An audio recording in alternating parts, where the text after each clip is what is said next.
Hello students, हम लोगों ने लास्ट क्लास के अंदर क्या पढ़ा था? Use of acetylene. ठीक है, तो वो टॉपिक अपना कंप्लीट हो गया था। आप लोगों ने उसको होप सो कर लिया होगा, अच्छे से रिवाइज भी कर लिया होगा और लिख भी लिया होगा। अब हम लोग स्टार्ट कर रहे हैं to group C C disconnection. ठीक है, इसका ये फर्स्ट पार्ट हम स्टार्ट कर रहे हैं टू ग्रुप के अंदर, जिसमें सबसे पहले आपका है डीस एल्डर रिएक्शन। डीस एल्डर रिएक्शन आप लोगों के लिए नई नहीं है। आप लोगों ने पर्टिकुलर इस रिएक्शन के बारे में कई बार पढ़ा है। जैसे जब अपन ने ब्यूटाडाइन आप लोगों ने फर्स्ट ईयर में पढ़ा था, तभी आप लोगों ने डीस एल्डर रिएक्शन पढ़ी थी। ठीक है, वो बात अलग है कि कितनी याद रहती है कितनी याद नहीं रहती है। तो डी सैडर रिएक्शन एक छोटा सा मैं आपको बता देती हूँ क्या होती है। डी सैडर रिएक्शन ये होती है, देखो, ब्यूटाडाइन अगर हो आपके सामने और ये डबल बॉन्ड अगर हो, तो इस तरीके से इलेक्ट्रॉन्स जो है वो मूव करते हैं और क्या बन जाता है, ये इस तरीके से साइक्लिक कंपाउंड बन जाता है। इस रिएक्शन की कई सारी प्रॉपर्टीज हैं जो मैं अभी आप लोगों को बताने वाली हूँ।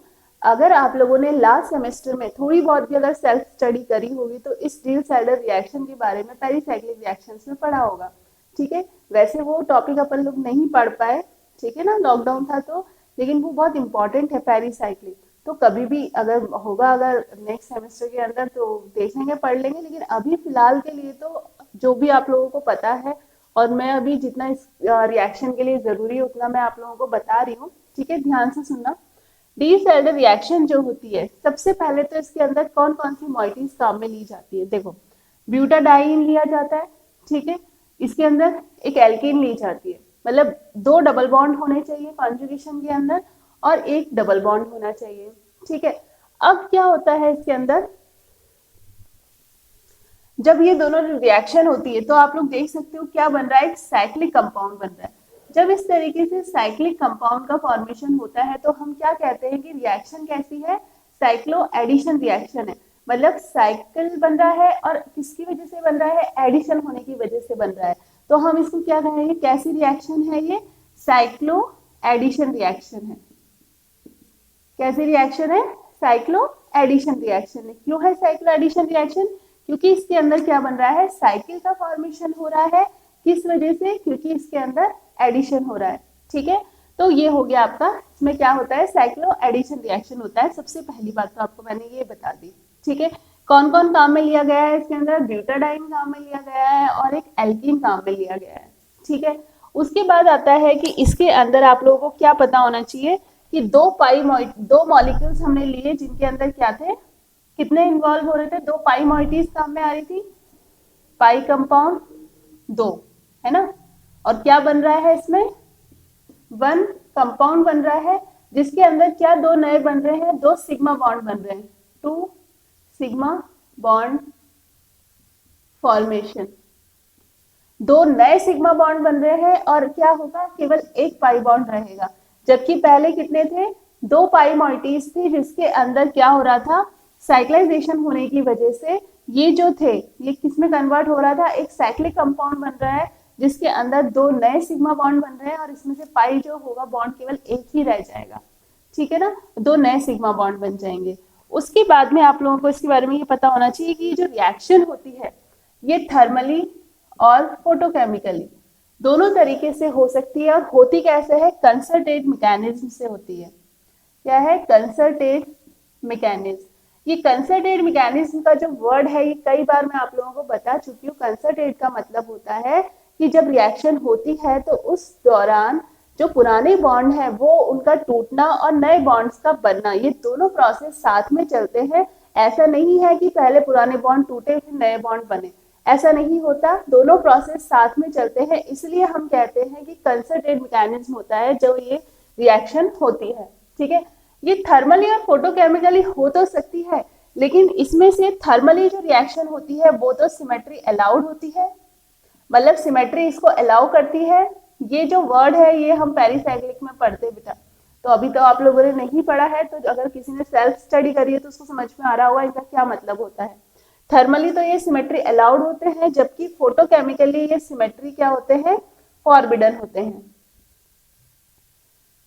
ठीक है, मतलब सिमेट्री थर्मली तो अलाउड करती है अगर हीट करते हैं तो, लेकिन अगर लाइट हम डालेंगे तो सिमेट्री इसको अलाउड नहीं करेगी। ठीक है ना, तो ये हो गया आपका, तो हम कह सकते हैं कि थर्मली अलाउड हो गया और फोटोकेमिकली फॉरबिडन हो गया। ठीक है, उसके बाद में हम बात करते हैं इसमें कि ये रिएक्शन के अंदर रेडिकल और आयनिक मैकेनिज्म को फॉलो नहीं किया जाता।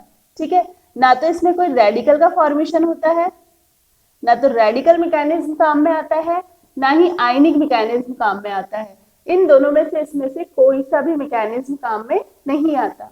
ठीक है, रेडिकल मतलब ना तो इसमें कोई रेडिकल का फॉर्मेशन होगा मैकेनिज्म के दौरान, रिएक्शन होने के दौरान, और ना ही कोई कैटायन या एनायन का फॉर्मेशन होता है। ठीक है, ये आपको पता होना चाहिए पेरिसाइक्लिक रिएक्शन की प्रॉपर्टी के अंदर। ठीक है, और हम इसको क्या कहते हैं, 4+2 एडिशन।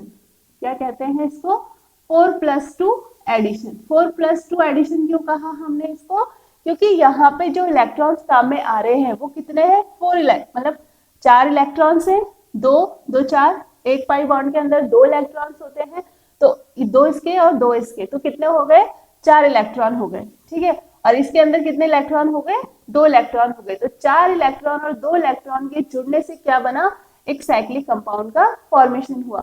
तो हम इसको क्या कह देते हैं, 4+2 साइक्लो एडिशन।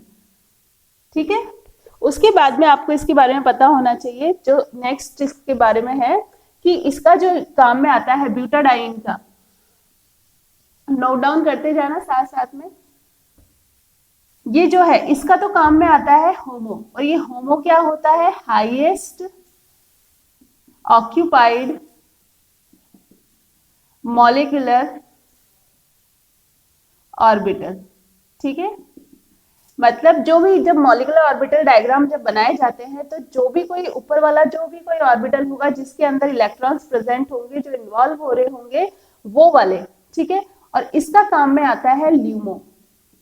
तो ल्यूमो का होता है, ये जो है एल मतलब होता है लोएस्ट अनऑक्यूपाइड मॉलिक्यूलर ऑर्बिटल। क्या बोला मैंने, लोएस्ट अनऑक्यूपाइड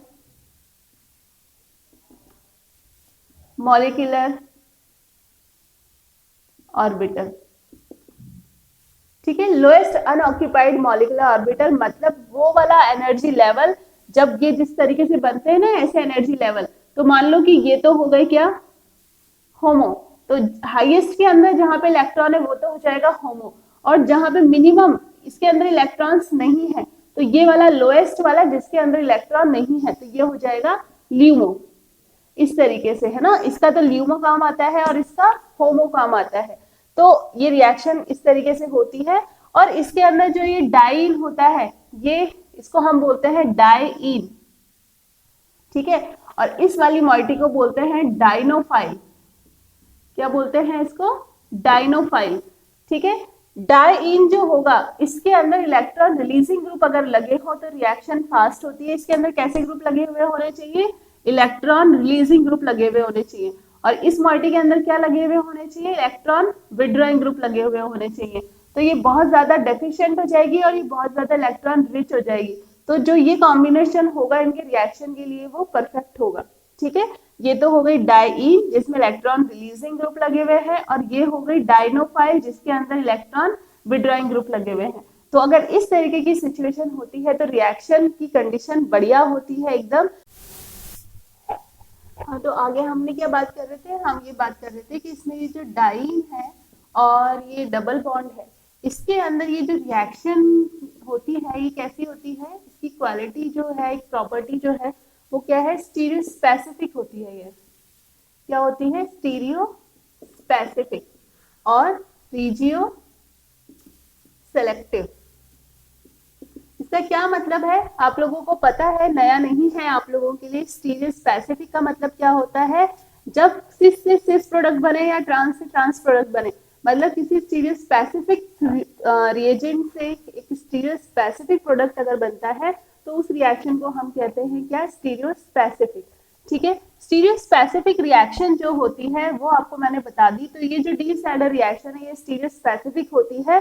ये आपको पता है सिस फॉर्म है ब्यूटाडाइन की। ठीक है, तो इससे जो जब साइक्लिक प्रोडक्ट बनेगा तो वो सिस फॉर्म में ही बन सकता है, और अगर इसकी कोई स्टीरियो केमिस्ट्री भी दी हुई हो, मतलब यहाँ पे कोई सब्स्टिट्यूएंट लगे हुए हो, और अगर वो सिस में है या वो ट्रांस में है, डिपेंड करेगा, उसी तरीके का यहाँ पे प्रोडक्ट का फॉर्मेशन होगा। अगर सिस है तो सिस, ट्रांस है तो ट्रांस। ठीक है, तो इस तरीके से हम कह देंगे कि जो रिएक्शन होगी वो कैसी होगी, स्टीरियो स्पेसिफिक रिएक्शन होगी। उसके बाद ये रिएक्शन जो है रिजियो सेलेक्टिव भी होती है। रिजियो सेलेक्टिविटी का क्या मतलब होता है, कैसे ऑर्थो और पैरा प्रोडक्ट बनते हैं, वो मैं आपको अभी बताऊंगी। तो सबसे पहले हम ये डिस्कस करेंगे स्टीरियो स्पेसिफिक और regio selective nature of this Alder reaction. उसके बाद हम लोग इसका डिस्कनेक्शन देखेंगे। पहले तो हमें ये दोनों ही प्रॉपर्टीज पता होनी चाहिए कि इनको हमने स्टीरियो स्पेसिफिक और रिजियो सेलेक्टिव क्यों कहा। ठीक है, चलो आगे देखते हैं इसकी ये प्रॉपर्टीज को देखते हैं। ठीक है,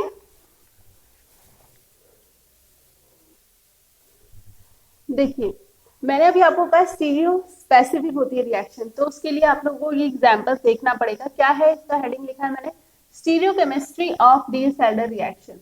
देखिए ये आपके सामने जो फॉर्म है इसको हम बोलते हैं एसिस। ये एस जो है स्टीरियो केमिस्ट्री में मैंने आपको सिनिस्टर और रेक्टस बताए थे, तो अगर याद हो तो इसलिए ये एस लगा हुआ है। और ये सिस फॉर्म है, अगर ये इस तरीके से घूम जाए तो इसको बोलते हैं ट्रांस। ठीक है, और ट्रांस के अंदर कभी भी साइकिल का फॉर्मेशन नहीं होता।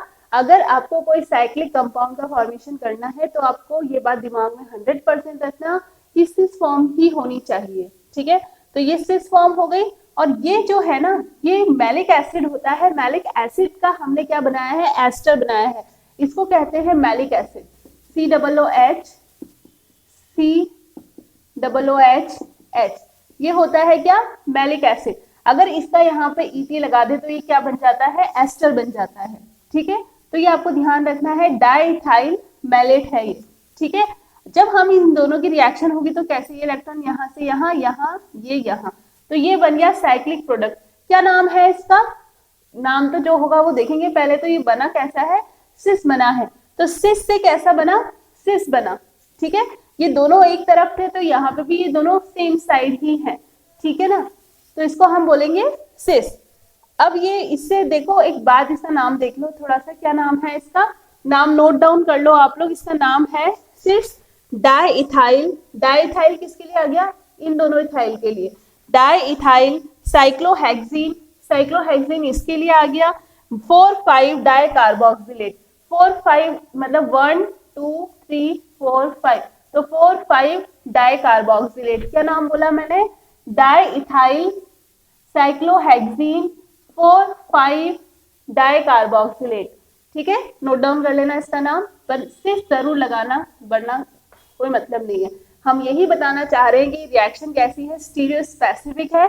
सिस से कैसा प्रोडक्ट बना है, सिस प्रोडक्ट बना है, यही इंपॉर्टेंट है बताना। ठीक है, उसके बाद है ब्यूटाडाइन की रिएक्शन जब हम करवाएं डाइइथाइल फ्यूमरेट से। जिस तरीके से ये सेम साइड होते हैं, अगर COOH होते हैं तो हम इसका नाम होता है मैलिक एसिड। अगर ये दोनों अपोजिट साइड हो, COOH हो, तो क्या होगा इसका नाम, फ्यूमेरिक एसिड। लेकिन यहाँ पे इथाइल लगा दिया है तो ये एस्टर बन गया है। अब इसको क्या कहेंगे, डाइइथाइल फ्यूमरेट। ये क्या है, एस्टर ऑफ फ्यूमरिक एसिड, ये एस्टर है फ्यूमरिक एसिड का। ठीक है, अब हम इसका जब करते हैं तो ये बनता है आपका प्रोडक्ट। तो यहाँ पे आप लोग देख सकते हो स्टीरियो केमिस्ट्री, यहाँ पे दोनों, ये दोनों जो ग्रुप है ये डिफरेंट साइड है। एक को डैश से बताया, एक को वेज से बताया है। इसका क्या मतलब है, इन दोनों का जो स्टीरियो केमिस्ट्री है उसके अंदर ये दोनों अपोजिट साइड है। ठीक है, तो ये हो गई कैसी, ट्रांसफॉर्म। ठीक है, समझ में आ गई क्या कहना चाह रही हूं मैं। तो ये तो हो गई ट्रांस, ये हो गया सिस। ठीक है, इस तरीके से आपने इसकी स्टीरियो स्पेसिफिसिटी बता दी डी सेल्डर रिएक्शन की, कि सिस से बनता है सिस प्रोडक्ट और ट्रांस से बनता है ट्रांस प्रोडक्ट। सॉरी, ये तो है सिस, लेकिन ये जो है ये कैसा है, ट्रांस। तो इसको अगर ट्रांस लेंगे तो ट्रांस बनेगा, इसको अगर सिस लेंगे तो सिस बनेगा। ये तो ऑलवेज सिस रहेगा। कारण क्या है उसका, क्योंकि साइक्लिक प्रोडक्ट ही हमेशा तब बनता है जब ये सिस फॉर्म में होता है। तो 100% ये तो सिस ही रहने वाला है। डिफरेंट किसकी वजह से होगा, इसकी वजह से होगा। अगर ये सिस होगा तो सिस बनेगा, ये ट्रांस होगा तो ट्रांस बनेगा। ठीक है, तो एक तो ये एग्जाम्पल हो गया। नेक्स्ट, अगर साइक्लिक हो ये डाइईन तो कैसे रिएक्शन होती है, देखो।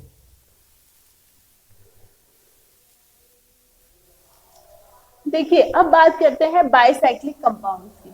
ठीक है, जब बाइसाइक्लिक कंपाउंड का फॉर्मेशन होता है तो किस तरीके से होता है, यहाँ पे आपके सामने ये तो है डाइईन, ठीक है, और ये क्या है आपकी डाइनोफाइल।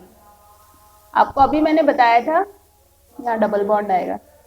ठीक है, ये डबल बॉन्ड है, यहाँ पे कैसे ग्रुप लगे हुए हैं, इलेक्ट्रॉन विड्रॉइंग ग्रुप लगे हुए हैं। यही मैंने आपको बताया था कि डाइनोफाइल के अंदर क्या होता है,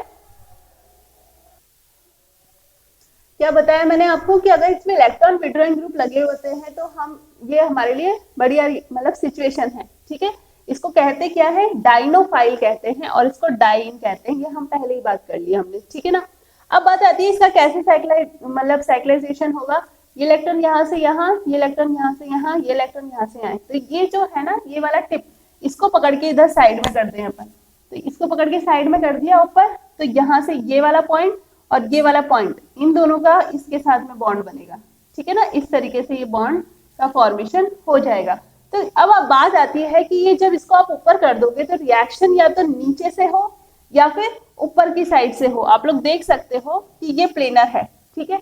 अगर मैंने इसको थोड़ा सा ऐसे ऊपर की तरफ कर दिया तो अब जो दूसरी वाली मॉइटी है वो तो ऊपर से भी आ सकती है या फिर वो नीचे से भी आ सकती है, ठीक है ना। आगे बात समझ में, इसको मैंने थोड़ा सा ऊपर की तरफ करा हुआ है, इसका ये जो टिप है ये तो ऊपर की तरफ आ गई। अब यहाँ से बॉन्ड बनना है, वो बॉन्ड ऐसे भी बन सकता है यहाँ से, वो बॉन्ड ऐसे भी बन सकता है यहाँ से, ये पैटर्न भी हो सकता है और ये पैटर्न भी हो सकता है। अगर ये यहाँ से आता है तो हम इसको कहते हैं एंडो, ठीक है। जैसे कि मैंने ये बनाया है, ये हो गया एंडो, और अगर ऊपर की तरफ से बॉन्ड बनता है तो हम कहते हैं इसको एक्सो। अब बात आती है कि इन दोनों में से कौन सा बनता है। तो जनरल कंडीशन के अंदर अगर हम बात करते हैं कि इसके अंदर अगर रिपल्शन, हम बोलते हैं ना कि कम से कम रिपल्शन हो, वो प्रोडक्ट बनता है। अगर नॉर्मल कंडीशन की हम बात कर रहे हैं तो इसके अंदर कौन सा प्रोडक्ट बनेगा, एक्सो प्रोडक्ट बनेगा मेजॉरिटी के अंदर। लेकिन इसका कारण केवल इतना है कि इसके अंदर भीड़, मतलब एंडो की तरफ से तो क्या होता है, इसमें रिपल्शन होता है इस कैविटी की वजह से, लेकिन ऊपर से आने पे इसमें कोई रिपल्शन नहीं है। तो स्टीरियो केमिस्ट्री के अकॉर्डिंग तो ये बात हो गई, लेकिन इसके अंदर कुछ और भी फैक्टर काम करते हैं। अगर इसके अंदर कुछ ऐसे ग्रुप लगे हुए हो जिसकी वजह से इसमें क्या हो रहा हो, एंडो की तरफ से इसमें इंटरेक्शन हो रहा हो, ठीक है ना। अगर इंटरेक्शन हो रहा होगा तो उस कंडीशन के अंदर इसमें एंडो प्रोडक्ट जो है वो मेजॉरिटी से बनता है, ना कि एक्सो, ठीक है ना। एक्सो की जगह पे कौन सा बनता है, फिर एंडो बनता है। क्यों? क्योंकि उस कंडीशन के अंदर दूसरे इंटरेक्शंस जो है वो उनकी प्रायोरिटी बढ़ जाती है। लेकिन अगर कोई ग्रुप नहीं लगा हुआ है तो इसे किसको प्रेफरेंस देता है, फिर ये एक्सो को प्रेफरेंस देता है। कारण क्या है उसका, कि उस कंडीशन के अंदर उसके अंदर रिपल्शन एब्सेंट होता है, ठीक है। तो इस तरीके से एंडो प्रोडक्ट कब बनता है और एक्सो प्रोडक्ट कब बनता है, ये मैंने आपको बता दिया। एक मैं आपको एग्जांपल ये बता सकती हूँ कि इसके अंदर अगर मैं कह रही हूँ कि इंटरेक्शंस जो होते हैं वो कब होते हैं, जब इसके अंदर कुछ ऐसे ग्रुप लगे हो जिनकी वजह से इसमें क्या हो, एक्स्ट्रा बॉन्ड बन जाए।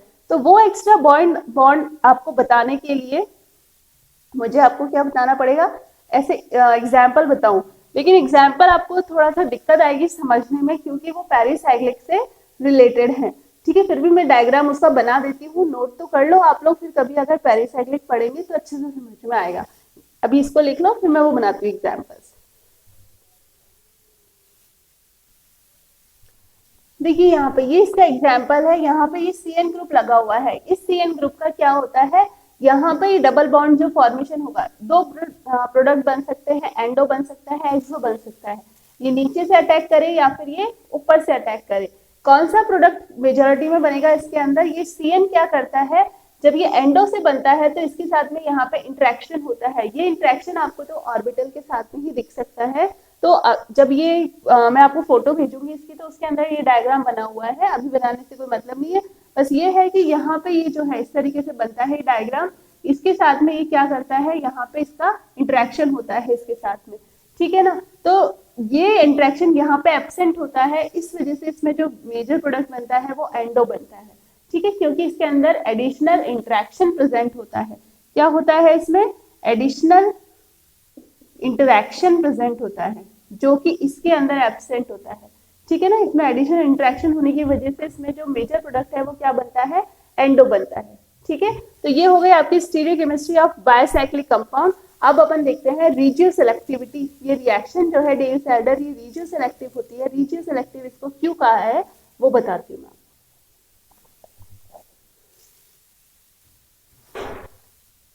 अब आप लोग ये देखो कि इसमें रिजियो सेलेक्टिव रिएक्शन मैंने बोली है, डी सैल्डर रिएक्शन कैसी होती है, रिजियो सेलेक्टिव, ठीक है। तो आप लोग यहाँ देखो एक चीज ध्यान से कि ये तो है आपका डाइईन और ये है आपका क्या, ये तो डाइईन हो गया, ये डाइनोफाइल हो गया। तो मैंने आपको क्या बताया है कि डाइईन के अंदर तो क्या लगे हुए होने चाहिए, प्लस आई ग्रुप। ये कैसा है, एल्काइल ग्रुप कैसा होता है, प्लस आई ग्रुप होता है, ये इलेक्ट्रॉन यहाँ पे देगा। और यहाँ पे ये क्या लगा हुआ है, CHO ग्रुप लगा हुआ है, एक तरीके से CH3 CHO मतलब इसको क्या, कौन सा ग्रुप है ये, एसिटिल ग्रुप लगा हुआ है, CH3CO। तो ये क्या करेगा, इलेक्ट्रॉन यहाँ से खींचेगा, ये इलेक्ट्रॉन यहाँ से यहाँ आएंगे, सॉरी ये इलेक्ट्रॉन कहाँ से कहाँ आएंगे, इस तरीके से आएंगे यहाँ पे, तो ये तो इस तरीके से रीअरेंज होंगे, ठीक है ना। तो कुल मिला के ये जो है इसको अपनी तरफ खींचता है, इसका क्या लगता है, -I लगता है, इसका तो -I लगता है, इसका +I लगता है, तो रिएक्शन अपनी बढ़िया है, ठीक है ना सिचुएशन। अब बात आती है कि अगर इस तरीके से फर्स्ट नंबर पे अगर ये एल्काइल ग्रुप लगा हुआ है, 1 नंबर पे लगा हुआ है, ठीक है, अगर 1 पे लगा हुआ है, उस कंडीशन के अंदर इसमें जो प्रोडक्ट बनता है वो ऑर्थो प्रोडक्ट बनता है 1,2, ठीक है, 1,2 आइसोमर बनता है, कब, जब ये फर्स्ट नंबर पे लगा हुआ होता है, कोई सब्स्टिट्यूएंट जो है वो। लेकिन अगर ये 2 नंबर पे लगा हुआ होता है, 1,2, ये 2 सेकेंड नंबर पे लगा हुआ है, अगर ये सेकेंड नंबर पे लगा हुआ होगा तो उस कंडीशन के अंदर जो प्रोडक्ट बनेगा वो क्या बनेगा, 1,4 आइसोमर बनेगा, मतलब पैरा प्रोडक्ट बनता है, ठीक है। ये इस तरीके से अरेंजमेंट होता है कि अपने आप ही पैरा पोजीशन पे आ जाते हैं। अगर ये 1 पे लगा होता है तो ऑर्थो प्रोडक्ट बनता है 1,2 आइसोमर, और अगर ये 2 पे लगा होता है तो बनता है 1,4 आइसोमर पैरा प्रोडक्ट। तो ये इसकी स्टीरियोकेमिस्ट्री से, ये मतलब इसकी स्टीरियोकेमिस्ट्री नहीं है, यहाँ पे अरेंजमेंट है, मतलब किस तरीके का अरेंजमेंट होगा उसकी स्ट्रक्चर के अंदर, उसके अकॉर्डिंग प्रोडक्ट का डिसाइड होगा, ठीक है। इसका अरेंजमेंट ऐसा था कि ये फर्स्ट नंबर पे लगा हुआ था तो ये ऑर्थो प्रोडक्ट बना, यहाँ पे इसका अरेंजमेंट ऐसा था कि ये सेकंड नंबर पे लगा हुआ था तो इसका प्रोडक्ट कैसा बना, 1,4 मतलब पैरा प्रोडक्ट बना। तो ये डिपेंड करता है किस तरीके की उसकी स्ट्रक्चर है, उससे डिसाइड होता है कि प्रोडक्ट कैसा बनेगा। हमने देखा कि ये रिएक्शन स्टीरियो स्पेसिफिक होती है, सिस से सिस या ट्रांस से ट्रांस प्रोडक्ट बनता है।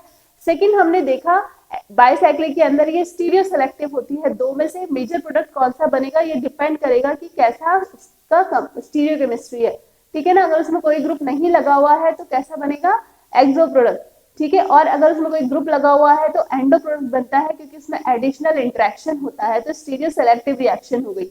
यहाँ पे हमने देखा कि रीजियो सेलेक्टिव रिएक्शन कैसे होती है, उसकी स्ट्रक्चर से डिसाइड होता है कि जो बनने वाला प्रोडक्ट है वो ऑर्थो बनेगा या फिर पैरा बनेगा, ठीक है। तो ये हो गई रीजियो सेलेक्टिविटी रिएक्शन की। अब हम इसके देखते हैं कि इसमें डिस्कनेक्शन जब हम करते हैं तो किस तरीके से डिस्कनेक्शन होता है, ठीक है। यहाँ पे देखिए डिस्कनेक्शन अप्रोच कैसी रहती है इसकी। आपके सामने ये कोई कंपाउंड है, इसका आपको डिस्कनेक्शन करना है तो किस तरीके से एरो होंगे, जो रिएक्शन में हमने बनाते टाइम पे एरो लगाए थे उसके रिवर्स एरोज होंगे। मतलब ये एरो यहाँ से यहाँ आएगा तो यहाँ डबल बॉन्ड आ जाएगा, फिर उसके बाद में ये इलेक्ट्रॉन यहाँ से यहाँ, ये इलेक्ट्रॉन यहाँ से यहाँ, तो ये इलेक्ट्रॉन यहाँ से आएगा तो ये बॉन्ड टूट जाएगा, ये इलेक्ट्रॉन यहाँ से आएंगे तो ये बॉन्ड टूट जाएगा। तो एक तो ये मॉइटी बन जाएगी और एक ये मॉइटी बन जाएगी, ठीक है, डाइन और ये डाइनोफाइल। अगर हम इसका फिर से अगर साइक्लाइजेशन करेंगे तो क्या बन जाएगा, इस तरीके से जो अपन ने स्टार्ट किया था, ठीक है, ये बन गया। ओके, तो आप लोग यहाँ पे देख सकते हो कि जो मैंने Z बनाया है ये क्या है, इलेक्ट्रॉन विड्रॉइंग ग्रुप होगा, ठीक है ना। तो इस तरीके का इसमें डिस्कनेक्शन अप्रोच रहता है कि जो ये आपका साइक्लिक कंपाउंड होता है उसमें आप इस तरीके से एरो लगा के इसको डाइन और डाइनोफाइल के अंदर कन्वर्ट कर सकते हो। तो रिवर्स हो गई डी सेल्डर रिएक्शन की, तो यही आपका क्या है, डिस्कनेक्शन है, रेट्रो डी सेल्डर इसी से हम बोलते हैं, ठीक है। क्या बोलते हैं इसको, रेट्रो डील्स एल्डर। इससे हम कई सारे एसाइक्लिक कंपाउंड का फॉर्मेशन करते हैं रेट्रो डील्स एल्डर से।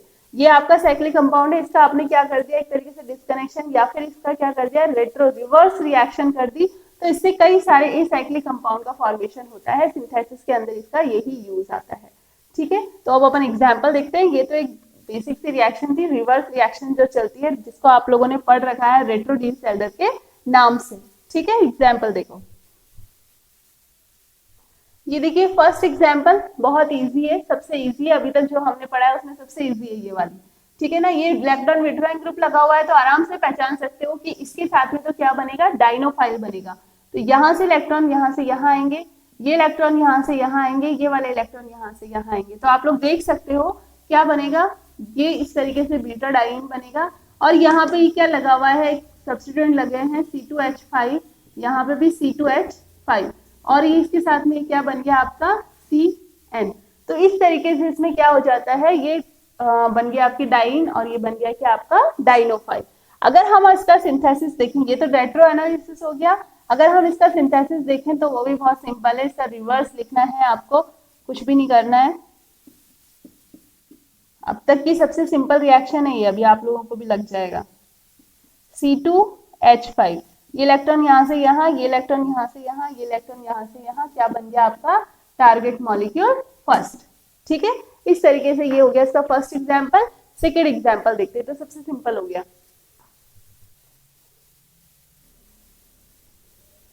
देखिए यहाँ पे अब आपको ये देखने में पहचानने में आ रहा है क्या है, ये इलेक्ट्रॉन विड्रॉइंग ग्रुप है। यहाँ पे ये देखिए, यहाँ पे ये H है और ये इस तरीके से क्या कुछ नहीं लगा होगा, इसका क्या मतलब है, ये CH3 है। ठीक है, कुछ भी नहीं लगा होने का मतलब होता है कि खाली एक डंडा लगा रखा है, और डंडे का मतलब क्या हो गया CH3। ये आपको पता है, इस तरीके से लगा हुआ होता है, तो ये क्या है CH3। ठीक है, अब हमें इसका डिस्कनेक्शन करना है, तो ये क्या है, रेट्रो डिसऑर्डर होगी रिएक्शन। ये इलेक्ट्रॉन यहाँ से यहाँ आएंगे, ये इलेक्ट्रॉन यहाँ से यहाँ, ये इलेक्ट्रॉन यहाँ से यहाँ। तो देख सकते हो कि क्या बनेगा, ये डबल बॉन्ड आ गया, ये डबल बॉन्ड आ गया। उसके अलावा यहाँ पे CH3 लगा हुआ है, यहाँ CH3 लगा हुआ है। ठीक है, ये तो हाइड्रोजन लगे हुए हैं साथ में, तो ठीक है ना। उसके बाद ये दोनों सेम साइड है, इससे क्या पता चल रहा है कि हमें इसको कैसे बनाना है, दोनों को सेम साइड बनाना है, मतलब दोनों को बाहर की तरफ या दोनों को अंदर की तरफ। तो हमने दोनों को बाहर की तरफ बना दिया। उसके अलावा यहाँ पे क्या है, ट्रिपल बॉन्ड है। ओके, तो ये तो हो गया आपका डाइन, ये हो गया आपका डाइनोफाइल। जब आप इसका सिंथेसिस लिखोगे तो बिल्कुल इसका रिवर्स आपको लिखना है। सिंथेसिस बहुत सिंपल होता है इसका लिखना, केवल आपको रिवर्स रिएक्शन लिखनी है इसकी। क्या करोगे, ये इलेक्ट्रॉन यहाँ से यहाँ, ये इलेक्ट्रॉन यहाँ से यहाँ, ये यहाँ से यहाँ, क्या बन जाएगा आपका टारगेट मॉलिक्यूल सेकेंड। तो सिंपल है ना बहुत, यही हो गई एक एक सिंपल सी रिएक्शन। अब हम थोड़ी सी एक्स्ट्रा रिएक्शंस के साथ में देखते हैं कि हमें कहाँ कहाँ FGI करके थोड़ा सा मॉडिफिकेशन करके थोड़ा सा इससे टफ एग्जाम्पल। ठीक है, ये तो सिंपल एग्जाम्पल, एक सिंपल रेट्रो डिसऑर्डर रिएक्शंस हो गई। देखिए ये एग्जाम्पल है, क्या हुआ है यहाँ पे। सबसे पहले तो ये जो है रिएक्शन, इसके अंदर डिस्कनेक्शन हम करेंगे। यहाँ पे लिख लेना टारगेट मॉलिक्यूल थर्ड। इसका जब हम डिस्कनेक्शन करेंगे तो जो आपका बिल्कुल ये वाला है जो ग्रुप, इसके मतलब हम कैसे करते हैं, जो रिंग होती है उसके नेक्स्ट वाला करते हैं। ठीक है ना, यहाँ पे हमने कर दिया इसको डिस्कनेक्ट। तो जब इसको डिस्कनेक्ट करोगे तो यहाँ पे तो पॉजिटिव चार्ज, यहाँ नेगेटिव चार्ज आएगा। अब यहाँ पे नेगेटिव चार्ज कैसे आ सकता है, एक्टिव मिथाइलिन ग्रुप से आ सकता है, यहाँ से आ सकता है। यहाँ पॉजिटिव चार्ज से ये लगा दिया Br। अब FGI करेंगे, इसको हम कन्वर्ट कर लेंगे किसके अंदर, OH के अंदर। फिर से FGI करेंगे तो ये रिडक्शन करेंगे इसका। अगर हम यहाँ से यहाँ जाते तो OH आता, तो यहाँ पे हम लिखेंगे रिडक्शन। ये कर दिया रिडक्शन। फिर हम इसका हाइड्रोलिसिस करते अगर, तो ये बनता, तो कहाँ से करते, यहाँ से। तो इसको हमने कन्वर्ट कर दिया इथाइलिन में। फिर डिसऑर्डर रिएक्शन होगी, कहाँ से, ये बन गया आपका इलेक्ट्रॉन विड्रॉइंग ग्रुप। तो ये इलेक्ट्रॉन यहाँ से यहाँ, ये इलेक्ट्रॉन यहाँ से यहाँ, ये इलेक्ट्रॉन यहाँ से यहाँ, ये हो गई आपकी रेट्रो डिसऑर्डर। यहाँ पे आप नहीं खोल सकते थे क्योंकि ये ग्रुप जो है ये यहाँ पे इलेक्ट्रॉन विड्रॉइंग ग्रुप नहीं है। आपको रिंग के ऊपर इस तरीके से लाना था इलेक्ट्रॉन विड्रॉइंग ग्रुप, इसलिए हमने इतना सारा सब कुछ किया ताकि ये रिंग के ऊपर आ जाए COOH ग्रुप, ताकि इलेक्ट्रॉन विड्रॉइंग ग्रुप की वजह से ये क्या हो जाएगा, रेट्रो डिसऑर्डर रिएक्शन आसानी से हो जाएगी। ठीक है, ये तो थी डिस्कनेक्शन अप्रोच। अब इसका सिंथेसिस लिख देती हूँ मैं।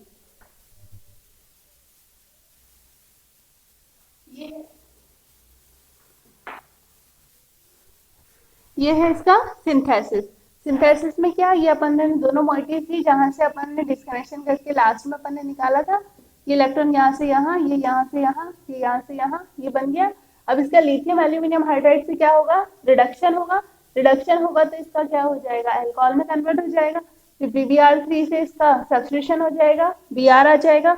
उसके बाद में एक्टिव मिथाइलिन ग्रुप से रिएक्शन कराएंगे तो एक्टिव मिथाइलिन ग्रुप में क्या होगा, यहाँ पे जो नेगेटिव चार्ज आएगा ये जाके अटैक करेगा इसके ऊपर और इसको सब्स्टिट्यूट कर देगा। ठीक है, तो अपना ये कंपाउंड बन जाएगा। फिर इसका हम हाइड्रोलिसिस कराते हैं तो ये इथाइल हटके क्या आ जाता है, यहाँ पे H आ जाता है। और फिर जब इसको हीट करते हैं तो इसमें से क्या निकल जाती है, CO2 बाहर निकल जाती है, जिससे क्या बनता है आपका टारगेट मॉलिक्यूल का फॉर्मेशन हो जाता है। तो सिंपल है रिएक्शन, भले ही बड़ी है पर सिंपल है। बस आपको ये छोटे छोटे से जो रिएक्शन है इसमें थोड़ी सी नई रिएक्शंस आपको देखने को मिली है, अदरवाइज तो ये रिएक्शन जो है इजी है। बस ये CO2 यहाँ से निकल जाती है जब ये हीट होता है तो, ठीक है ना। तो ये हो गया आपका डी-एल्साइडर रिएक्शन कंप्लीट। अब हम नेक्स्ट क्लास के अंदर नेक्स्ट टॉपिक डिस्कस करेंगे। यहाँ तक आप लोग ये टॉपिक कंप्लीट हो गया तो इसको आप तैयार कर लेना, ठीक है ना। ओके।